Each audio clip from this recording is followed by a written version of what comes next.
And welcome again to American Dreamtime, the Robert Barham Show. I'm Robert Barham, and today is a day filled with art, hopefully for us. Well, I know it is, and for you, the listener. My good friend Brian Bernhard is here to talk with us about the business of art. Brian, welcome. Hello. Thanks for inviting me on your show. How are you doing this weekend, my friend? So far so good. Still alive. Still making art as much as I can. Yeah. Tell, Um, tell me, and not only me, but our listeners, a little bit about yourself, if you would, real quickly. I am an artist and entrepreneur that I sort of call being an entrepreneur. So I wear both hats of making the art and also the hat of selling the art and creating a sustainable business with said art, which is more often than not a relatively difficult balance to make, because there are certain things that an artist wants to make that are not necessarily marketable, but then there are certain things that a business has to achieve in order to stick around. So I've been that in a nutshell is encompasses my existence over the last few years. Previous to that, I have experience, 20 years experience in producing and editing TV, primarily about arts and culture programming in New York City, and I've toured as a musician in some bands over the years, and done all kinds of crazy stuff. To interrupt you for a sec, you are an award-winning um, producer, right? Correct. Yeah. Back in it's been a little while, but for my stretch of years where I was producing and editing TV in New York City, I was throughout the years nominated for 5 Emmys. Ended up winning one Emmy, which is hanging around in my studio here, and then I ended up winning two Tellys as well, which is pretty cool. And then I decided to rocket off to the West Coast and build my career as an independent artist and build a brand. Nice. So now, speaking of brands, Embrace the Weird Mm-hmm. is your brand. Correct. Embrace the Weird is my brand. I had spent so many years creating things for other people, using the talents that I had learned over the years to create other people's dreams and visions, whether it's the TV station that I was working for or clients along the way. And I spent so many years doing that that I was like, okay, it's time to figure out what is the most true thing that I can make. What kind of company could I build that is the most representational of what I do? And over the years, just organically, ever since I was a young kid, people have called me a weirdo for whatever reasons. Most reasons are because I don't necessarily follow the crowd. I never did everything everybody else did. I always dressed my own way. I grew up in a very conservative town in Southern Virginia where people just, I wore red boots and clown pants to high school, and people are like, "Who the hell is this guy?" What So, town? What town in Southern Virginia? Blackwater, Virginia, is where I largely grew up. Black. What? No. What is it near? Nothing. It's about a 10-minute drive to North Carolina from where I'm at. Would often drive there to get barbecue, uh, and outside of that, it's just a whole lot of cornfields and cows. So it's 10 Um, from the state line. It's 10 minutes. It was 10 minutes from my house to the North Carolina border, where there was a convenience store that sold really great barbecue. But that was the closest store to where I lived. It literally took me a hour and a half long bus ride for me to get from my house to my high school when I was riding the school bus, and it was still about an hour drive by car, hour to 45 minutes by car to get from my house to my high school from where I lived. Wow. So I there was closer you to are. north to the other state in my where I lived than I was to my own high school. There you are. You're in Southern Virginia. and you are the weird kid, right? And you're wearing red boots and clown pants to school. No, they were straight at red Doc Martens, man. No cowboy boots for me. Oh, red Doc Martens. Okay. Had I been wearing cowboy boots, I would have been in the in crowd because that's what was the fashion statement there. But instead, you're wearing mosh pit shoes. Yeah. And clown pants and trench coats. I had almost the same hair. My hair was longer. It was down to my gluteus maximus.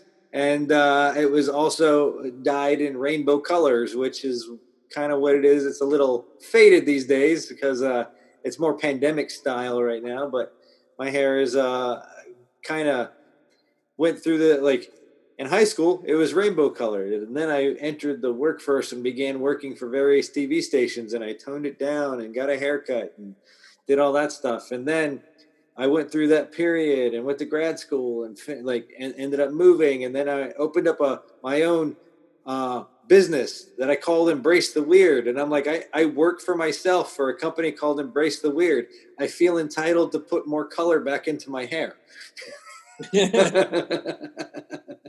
Well, if you ever got made fun of for your haircut, I sympathize and I empathize with you because I remember when I got my first pair of Doc Martens, I was probably into a similar kind of music that you were at that time, punk rock, or alternative, progressive, all that really fun music. And I went promptly out not long after getting my Doc Martens and my skateboard from Powell Peralta, and then got my head shaved with a mohawk. And I remember being in Southern Virginia, going to school with, I didn't have any clown pants, but I do remember quite well being walking down Main Street of the college town, and these guys drove by in a pickup truck. They were townies, and there were two guys in the front and two guys in the payload bay.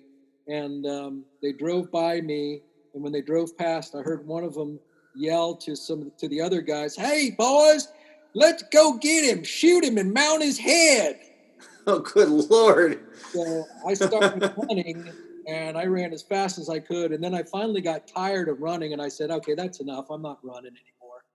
And these guys caught up with me, and they cornered me.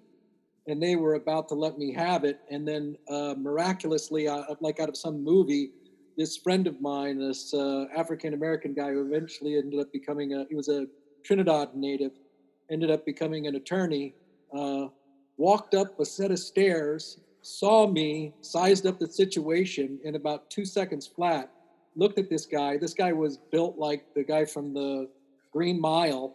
And the four guys, and he said in this really beautiful Trinidadian accent, "Does there seem to be a problem here, fellas?" And all of them turned away and headed out of there. So he saved Nice. me. Yeah. So yes. I get the weird. I got that plenty of times growing up in life. So here you are now. You're an entrepreneur, an entrepreneur with Embrace the Weird, and you truly have embraced it. There are some negative connotations about being weird. Tell me, how deeply have you embraced the definition?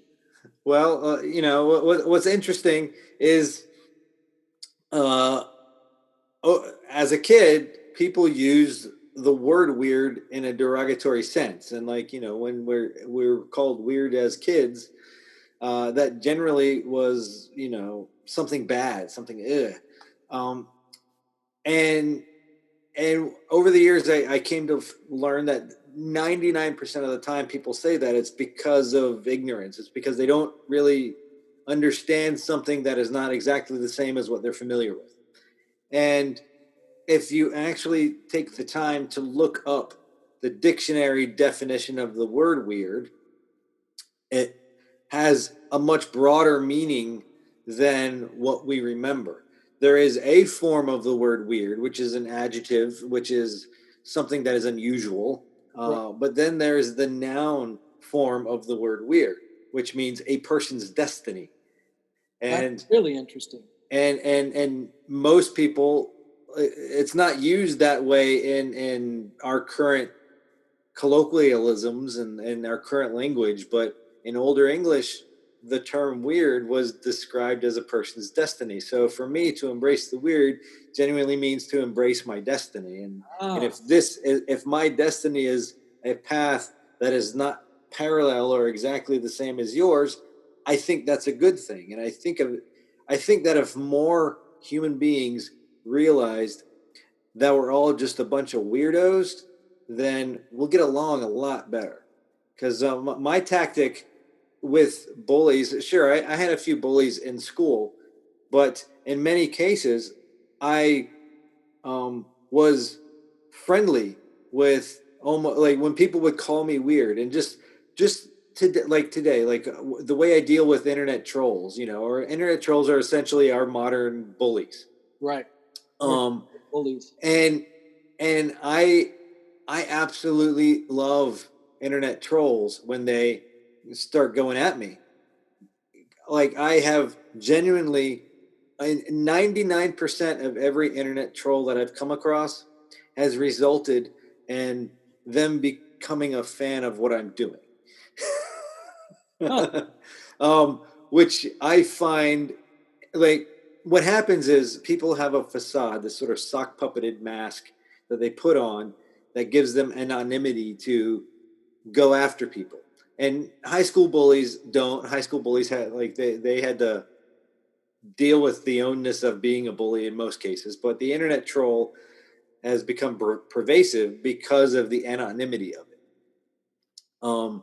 But when you address a person like a human being who has, and this works in real life too, like outside the internet, when bullies are being bullies, but yet you go back at them with incredible amounts of respect and you treat them better than you would be treating yourself, like without ever stooping to the level that they want to bring you down to,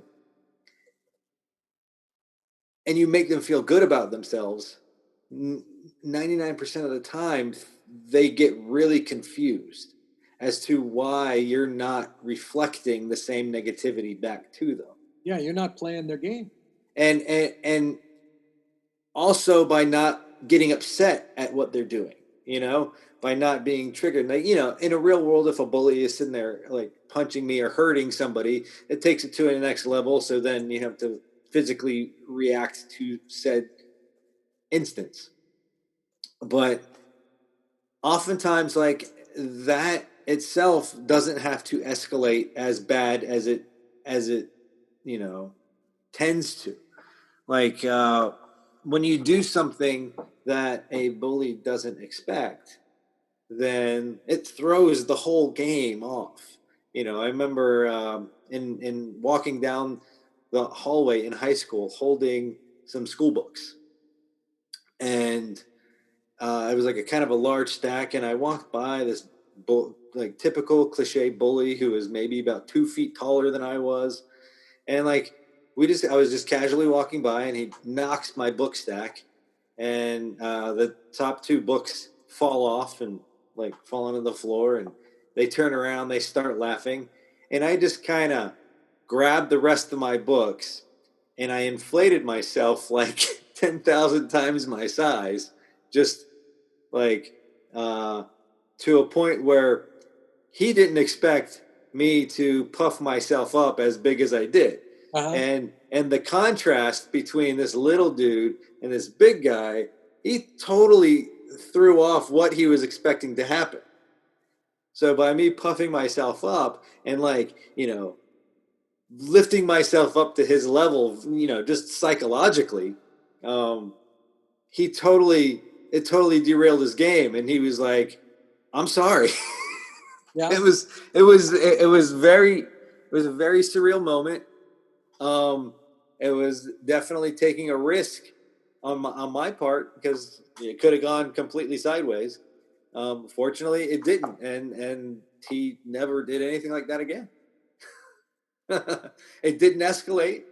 It didn't turn into a brawl, but where he could have just, started sucker punching me or something like that in the cliche way, I totally threw off his expectations. And I think oftentimes humor can do that, you I know? Like it completely, if let's say you have a bully who's like super angry at the world because, whatever, his parents are kicking his ass or something like that. And so he's ready to lash out, and he's going at you, and you make him laugh. It's really like hard to continue hating somebody that you don't really hate if they just made you laugh. No, I agree. That was for me when I was in school. I was 98 pounds my sophomore year. Yeah. I was someone who got messed with periodically, and I used humor often, to self-effacing humor often, to deal with the situation. And then I grew up and became a professional stand-up comedian for many years. And I agree with you, when you're dealing with a troll, which in a comedy club, that's a heckler. Yeah, yeah. One of the things that's unexpected by them is to love them. Yeah. When you love up on them, and oftentimes they just don't know what to do. They haven't had that kind of like non-judgmental appreciation of them and what they're there, and often they just muck in with the rest of the group afterwards. I've seen some I've seen comedians get heckled where it goes completely sideways, and the comedian, the performer is not prepared to deal with the heckler or whatever built up in their day, and they just explode, and the whole room becomes awkward, and the comedian loses the room, right? Yeah. And that's an awful sensation, for everyone involved. It's like, what happens now? When I've even seen comedians like storm off the stage, right? And you're like, but I've seen masterful comedians who take that heckler and completely control the situation. Right. I think Mark Maron is an example of a comedian who I've seen handle crazy hecklers, where there's like a drunk person just totally derailing the show, and he takes the stool and literally sits it in front of that person, and because he just peers into their soul, and he makes a moment about them that is so revealing that their whole tone shifts, and then he goes back into a show, and you're like, holy shit, what just happened? And to his credit, he's got this now decade long of experience of doing these really intense, insightful interviews with people, where he is almost peering into your soul to some degree. But when he does that live on the stage to a heckler, and it's genuinely funny, for a funny moment that is revealed in this awkward cesspool of what could go completely sideways. It's pretty incredible when you see a comedian handle it in that way. And 99% of the time, if somebody captures that moment on video, right? Because you see all these moments where comedians are getting heckled, and then they say something, then it goes viral for all the wrong reasons, and people hate the comedian for whatever it is they said. But when it doesn't go sideways, it either doesn't go viral, or it goes viral for the right reasons. People are like, oh my God, did you see how amazingly this dude handled this heckler? It was brilliant, and it created this moment. So I've seen that, both sides of that, and it's a pretty fascinating. The human psyche is definitely weird. Bring us back to our subject. And now you're by the way, I agree with you. Mark Maron is a wonderful comic, wonderful comedian. I actually, when I was doing a show on Comedy Central called 2 Drink Minimum, he was one of the guys on the episode that I shot. It was him and Dave Attell. Nice. At that time, I'd not heard of him or Dave Attell. And when I watched those two guys perform, I thought, man, who are these guys? These guys are amazing. These are fantastic comedians. Yeah, and that was before Maron had his cathartic moments in his own psyche. That was when he was still the grumpy person that loved to hate everyone. Yeah, right. Brian, let me ask you, you are an entrepreneur. What are some of the challenges in your business that you have to deal with? Besides, I mean, I get the sense of you talking about trolls, but what's that challenge of the difference of business and art? Well, I think the number one challenge originally, which is something I long since have gotten over, is fear. Which I think fear is the limiting factor for most creativity. That's the thing that derails it, and like fear of failure, fear of not being accepted or people not liking something. And once you get over that, the next challenge for me is the business side of stuff, right? Like the paperwork stuff, the filing the right things and filling out the right forms and I love conceiving of like the big picture scenario. Like I love coming up with ideas that connect with people, and I love making very stupidly detailed artwork that is almost uh, a meditation for me when I'm making the artwork. But sitting down to fill out all the right forms and get this form and this permit and do this and figure that out, and that for me is like the bane to my existence. You know, like that. Like I I can stay up 3 weeks in a row without sleep working on a piece of art or coming up with some product that people might be jazzed about or like innovating on new ideas. But as soon as I start filling out forms and documents and all this incredibly dry stuff that is what entails like running the business, that shit just puts me right to sleep. Like almost immediately. It's just like I can put in like an hour or two of work onto the thing, and it's like, ugh, I gotta put it to the side, you know. Whereas when I'm working on a piece of artwork, I'm like, ah, You're you totally know, passionate and like lit up when you're just working on your art. yeah, just like making any art, you know, like keeps me much more alert and attuned to what like innovating on ideas uh, keeps me going, you know, whereas just navigating my way through, because I also went to art school. I didn't go to business school. So figuring all that stuff out has just been, um, you know, essentially uh, me, the blind, leading myself also the blind, because I don't have any, you know, mentors in that way who have had the time to just sit with me and help me figure things out. So it has definitely been uh, figuring out and problem solving and like, and oftentimes, you know, you have an idea for a business, you start doing that thing, it connects people, people start spending money on the thing, and then you're like, oh, I was supposed to have a permit for that. Like I didn't, you know, like there's so many different things that you have to, hurdles that you have to get by in order to legally sell the thing that you're making.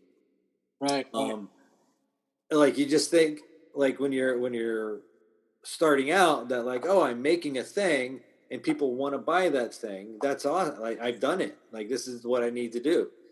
But then you realize that there's so many different weird hurdles depending upon what state you're in and this and that, and you know, and this person wants a piece of that and this person wants a piece of that, and you're like, like I just want to make a thing and sell it to people.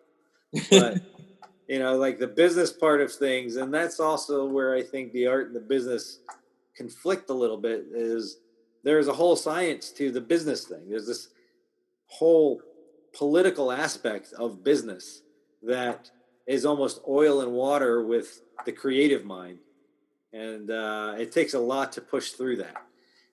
That being said, you know, sometimes things click on the internet and go crazy viral and people build successful careers out of that, and sometimes, most times, we don't hear about the stuff that is not, you know. It's like I haven't created anything in my career that has gone insanely viral. I've had little moments of little virality within some of the content that I've put out in the world, but I've largely been able to make a career and have a sustainable business based on small output, based on connecting with people and people like finding enough of an audience that is interested in what I'm doing to continue coming back to collect the things that I keep making and introducing into their lives.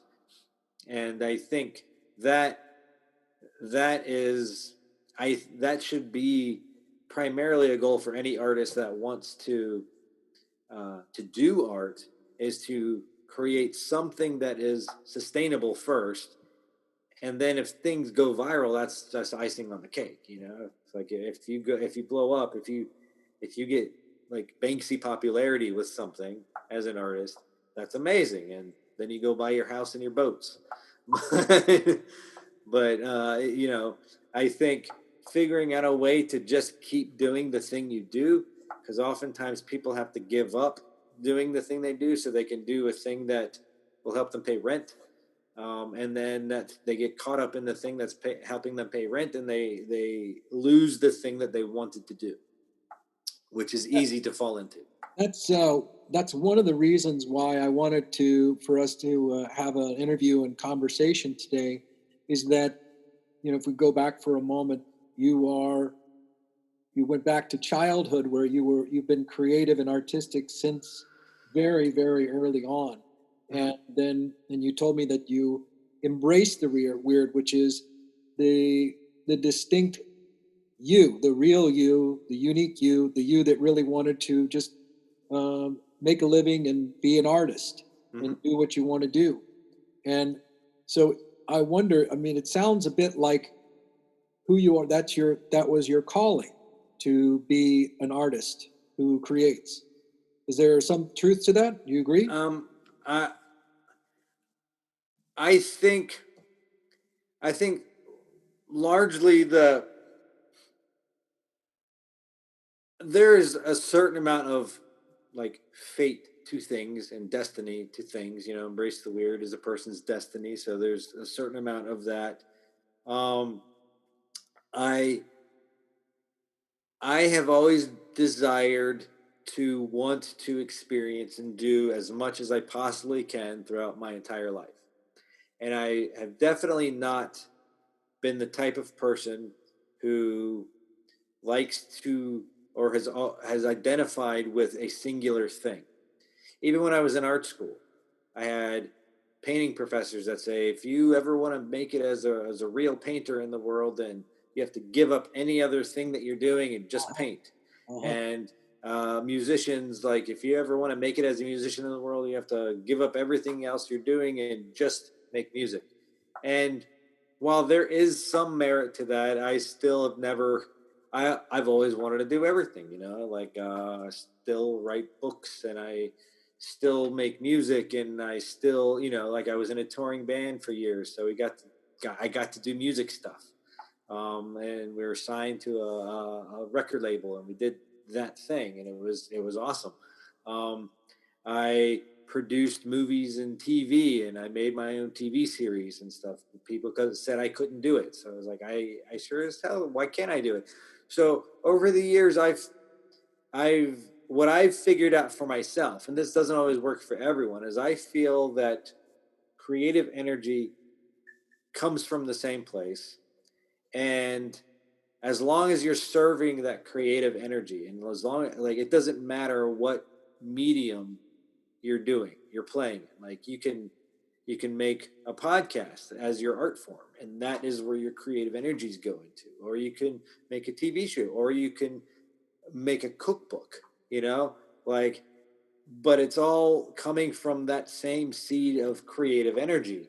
And as long as you're serving the ideas, and what I really enjoy is the ideas, is coming up with ideas, no matter what the medium is, whether it's drawing, painting, film, video, writing, illustrating, whatever it is.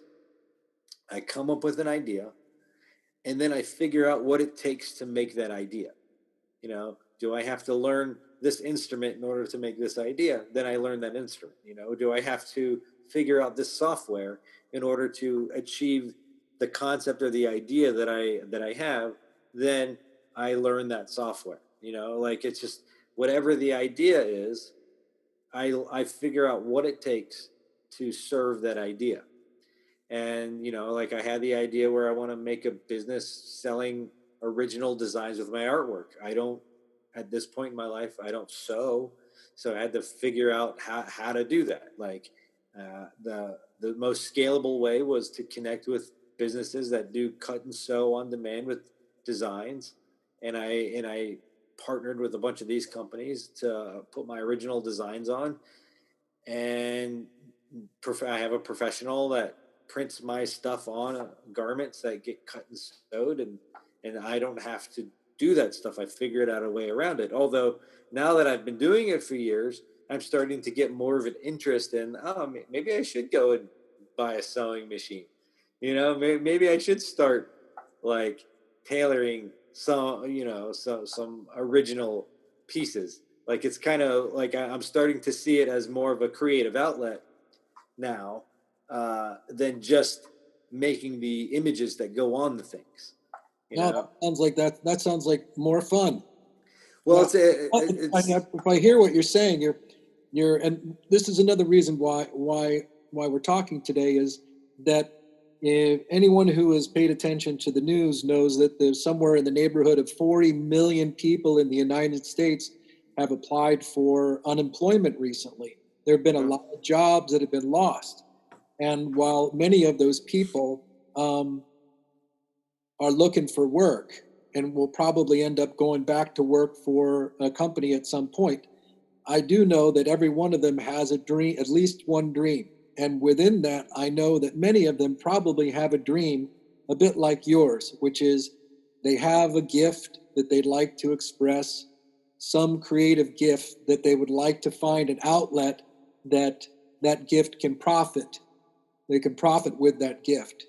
And if that means creating a small business, that's what they would like to do. And so I'm hoping that in talking to you, that you can share and will continue to share some insights and some inspiration for those people who tune in and are interested in that kind of thing, looking to that. So I'm glad you're here today. Thank you. It is straight up, no joke, the hardest thing I've ever done in my entire career. Like it's much easier to work for someone else who has the idea, who says, can you just make this thing? That is a much easier thing. And then that person's paying you to make a thing.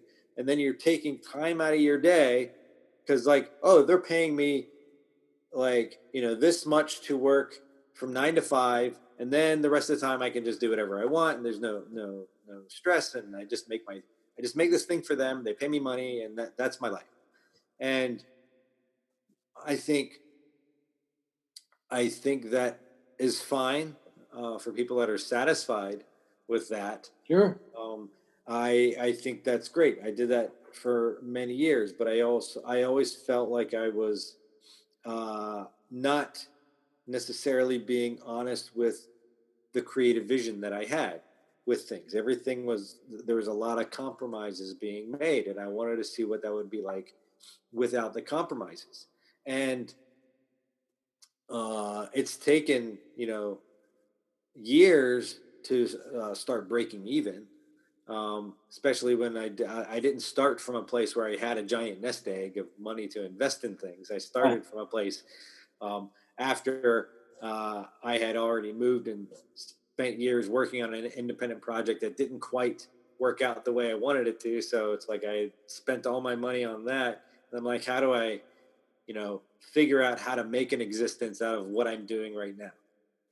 So it's like I started building this business, and it started connecting with people and working in that way. But it's not like it's gangbusters. It's not like I made this thing and I have a windfall of cash coming my way. It's like every connection I make, every transaction that I make, every new collector that I have is work. It's all very labor intensive. Even when so I have a gallery in San Pedro that is sort of in limbo during the pandemic. I have found that being in that gallery space and having human beings coming into my gallery space is the best way that I've had to connect with people who then genuinely become collectors. The internet is an interesting place because like you can throw out all kinds of stuff, and sometimes you get people that buy stuff on the internet. But like you have to really pump it out. You have to really get the sausage going, and you have to just throw everything and everything out onto the internet. And as if you cast a wide enough net, you'll start getting returned back. But that net becomes so watered down because you're just spreading it everywhere you possibly can, and oftentimes it's like that's spreading with like you're making so much content that people can't avoid it. But is that content exactly the content that you want? I don't know. It is much more localized if you're doing it in a small gallery with human beings physically walking into your space. And for me, that is where I think the energy lies. It's the difference between I think a live stage theater performer and a soap opera performer. You Yeah, know, I mean, there are so many galleries out there already. Why would you want to do, say, for example, your own gallery as opposed to going to these other galleries? I mean, well, really, the art gallery scene is definitely due for some disruption. I think it has been disrupted from what it might have once been. It's a very strange place to be now. Um, I think, and this could just be my own fantasy land. Do I? what is it? What's your perception of what it's like now?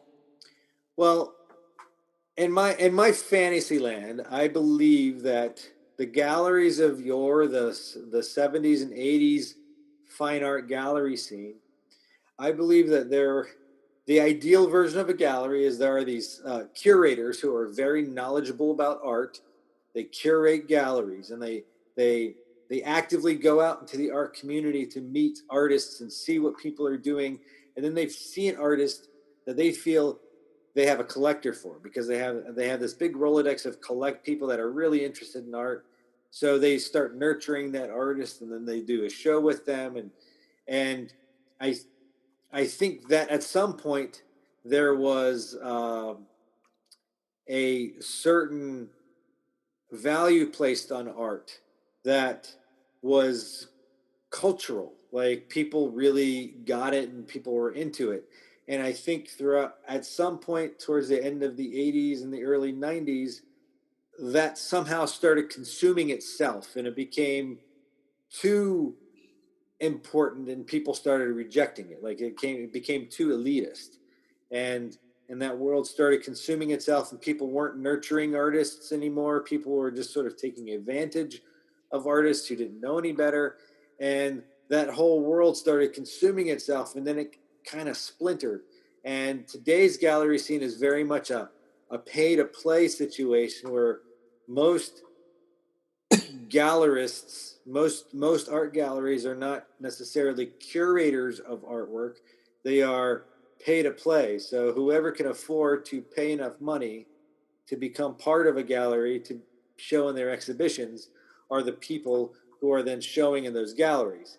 So for new artists to get that exposure, it's almost impossible. It's like most of the artists that are out there selling their work these days are second career artists. Somebody who made it as a successful lawyer and is retired and now wants to paint can afford the cost of paying to put their work in a gallery.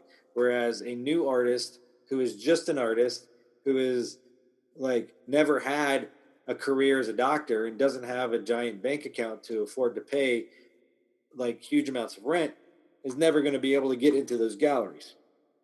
And so there are very, very few galleries that are still run on the concept where a curator thinks that there is potential to actually sell this artwork and the gallery is making money off of actual art sales.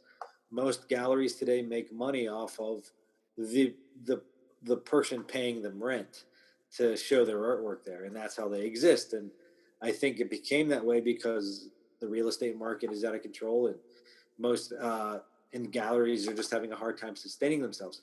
So I got burnt out of that scene, that weird sort of consuming itself, people take exploiting other people's scenes. So I was like, what if I just, taking a cue off of uh, some of the other artists that I've seen out there, Like, what happens if I just open up my own business, my own gallery?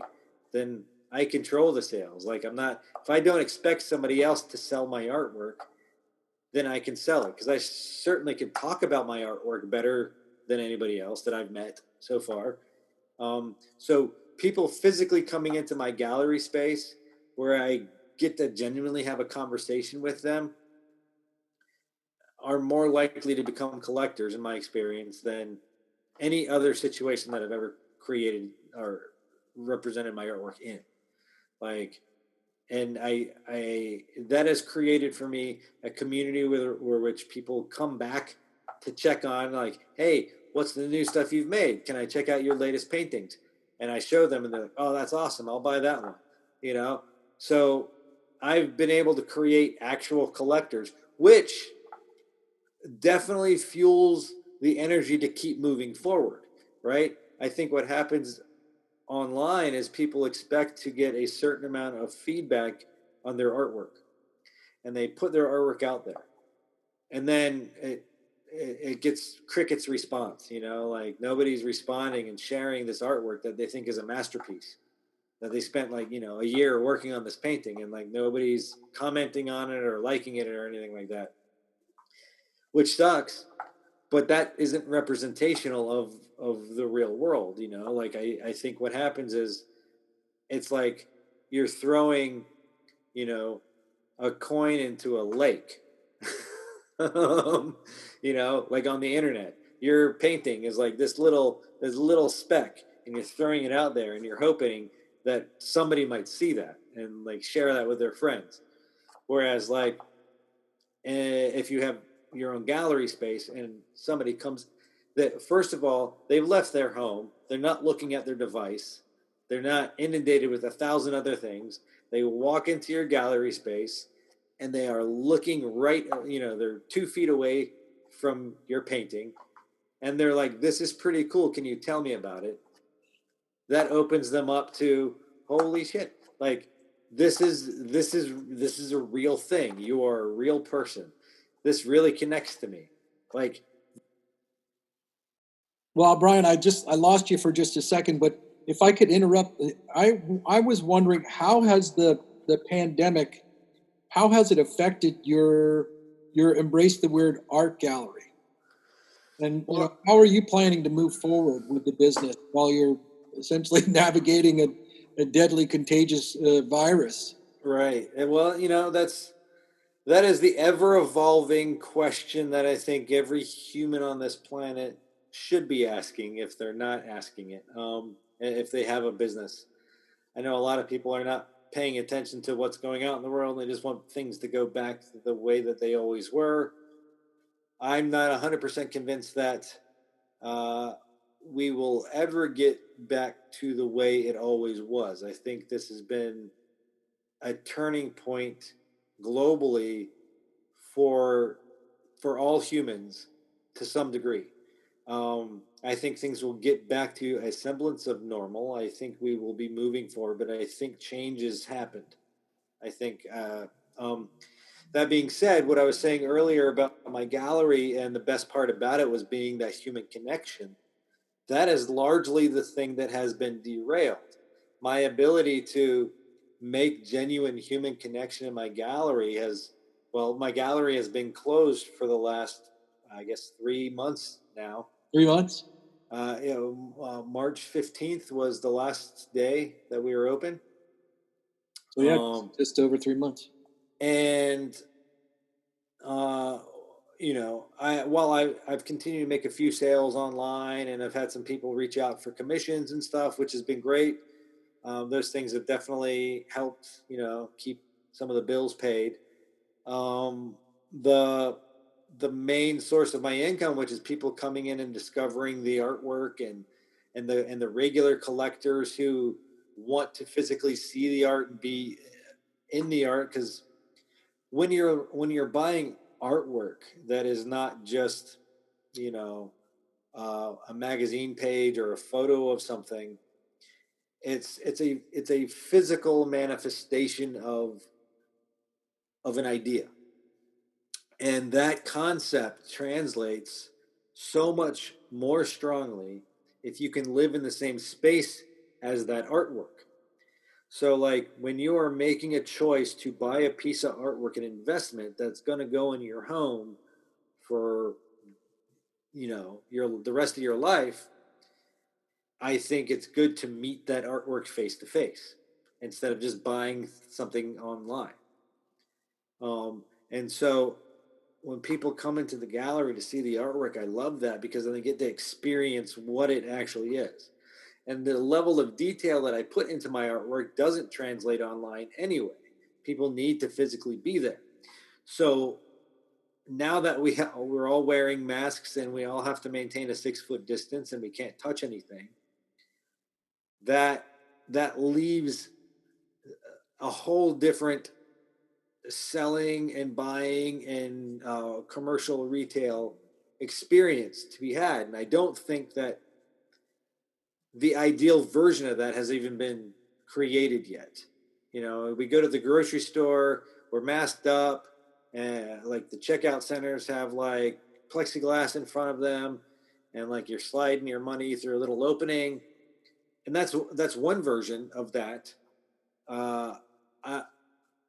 We haven't necessarily opened up to where like clothing retailers are back in effect. I sell a lot of t-shirts and socks and hand painted things and hats in my gallery. What I've learned over the last, 2.5 years is that people need to touch stuff before they buy it. If you're going to buy a piece of clothing or a hat or a garment that you're going to spend a good amount of money on, that you're going to live with for a really long time, is it a feel that you like? And you want to touch it? How in this pandemic world where we have no more access to cleaning supplies such as Lysol, the things that were like weird and basic before, how do we disinfect clothing now after people touch them? Do we have to now put plexiglass in front of all displays to keep people from touching those things so that we're not spreading viruses to other people via a t-shirt? Like, because the science is, there's not enough science yet. People say it can't be spread by touching. Then people say it can be spread by touching. And I've always felt it's better to err on the side of caution. So until there is actual fact-based proof that, oh no, it cannot be spread by touching, then we have to function as if it can be. And so opening back up as a retail space, that's like, at this point, even when I go grocery shopping, I take everything home and I wash it. If somebody buys my t-shirt, they can take it home and they can wash it, and that's fine. But what happens with the customers that want to touch every t-shirt in the rack, right? Like almost every day I'm open for business, there's somebody that comes in there that wants to just rifle through everything and they want to touch everything. And so now do I have to create a plexiglass case to keep t-shirts in to prevent people from rifling through them?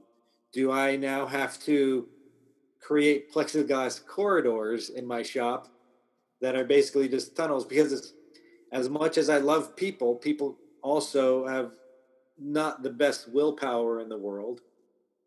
And even people with good intentions do stuff. They're not like, we're trained to function in one way. And now something's hit us as a society, as a culture, as human beings. That is like, okay, you now have to take a right turn. We were going straight this way, and now we've been derailed entirely. And even people with the best intentions say, like, somebody is empathetic and they understand the importance of wearing a mask. So they're like, I'm going to wear a mask. So they have their mask on and they go into a store, but they did not put the mask on correctly for some reason, and it starts to slip and fall off. And next thing you know, they're in the middle of a retail store. They're rifling through stuff, and the mask is now a chin strap.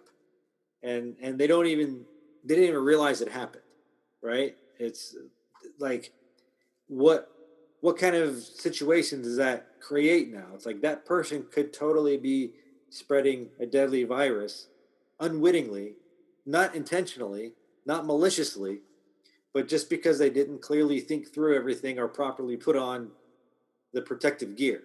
Right, right. So it's like I can't be mad at that person, like I don't want. It's like, do I throw them out of the store because they made a mistake?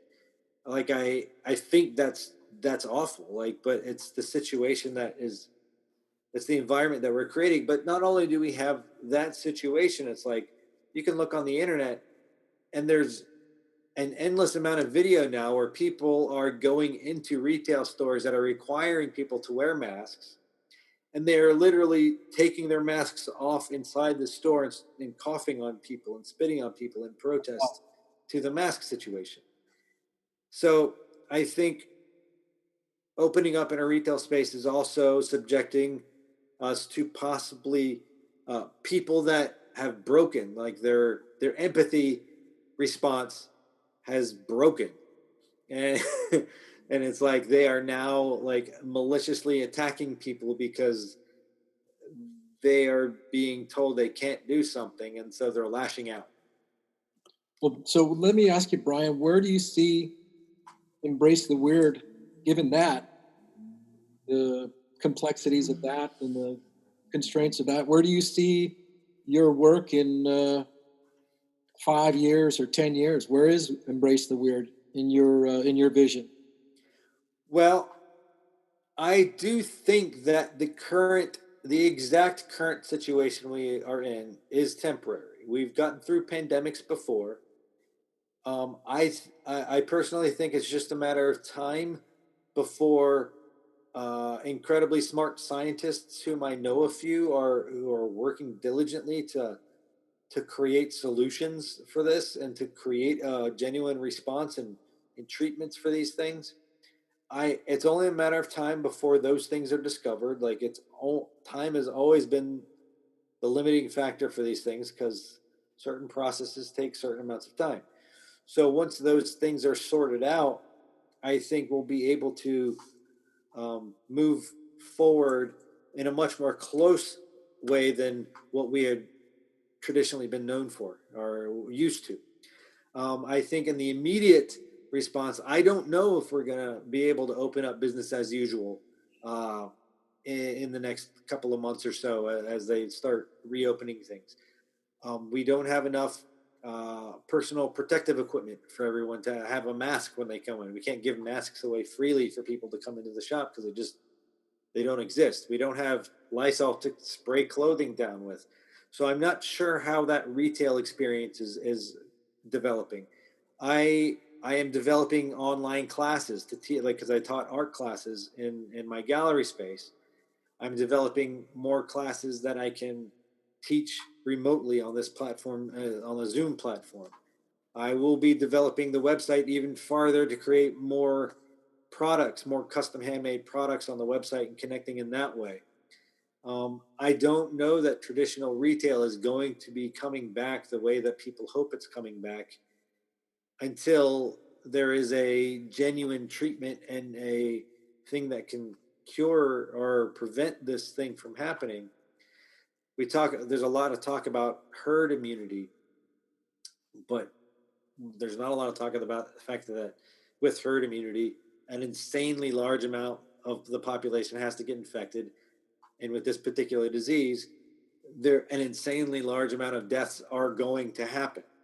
And I don't know that they have to happen if we allow scientists to study this thing a little bit longer so they can get a genuine handle and a feel for what it is this is and what it takes to cure it. I'm sure that will happen. I think that we're right now in this sort of imbalanced teetering of people who have completely shut down all logic and reason and people who are desperately trying to hang on to that logic and reason. And we're seeing how long humans can last until Lord of the Flies becomes a reality. Well, Brian, we have just a few minutes here. I'd love to continue the conversation. We're kind of reaching the end of the hour. But I want to know, for those folks who want to embrace the weird, yeah, and want to know more about you, I mean, you have a podcast, right? And how can Yeah. they get a hold of you and listen to you, and share that with me if you will? So I'm on all the social media. So if you just want to connect with me via my artwork, you can connect via at Brian A. Bernhard on Twitter and Instagram and Facebook. It's at Brian A. Bernhard, just my name spelled out. If you want to find my products and my design brand, you can go to embracetheweird.design. All my t-shirt, all my clothing manufacturers that I've partnered with are still printing all my designs on things throughout the pandemic magically. The shipping is a little bit delayed with stuff as shipping is delayed with everything, but things will get out to where they're going. And I also, in the pandemic, I launched my own podcast, which is called Artsy Fartsy Things and Stuff. And that can be found on YouTube, on Facebook, on all the major podcast networks. And the website for that is artsyfartsy.show. Artsyfartsy.show. Yeah, Very that's where good. my podcast is. And it's I interview amazing creative people who make amazing creative things. And I just wanted to create some kind of inspiration in this weird time that we're at. Sounds good. Hey, Brian, thanks for being my guest today. I really enjoyed it. I know we're going to talk again before too long. And my name is Robert Barham. This is American Dreamtime. That's all we have time for today. And embrace the weird. We'll talk again soon. Stay weird, everybody. Thanks.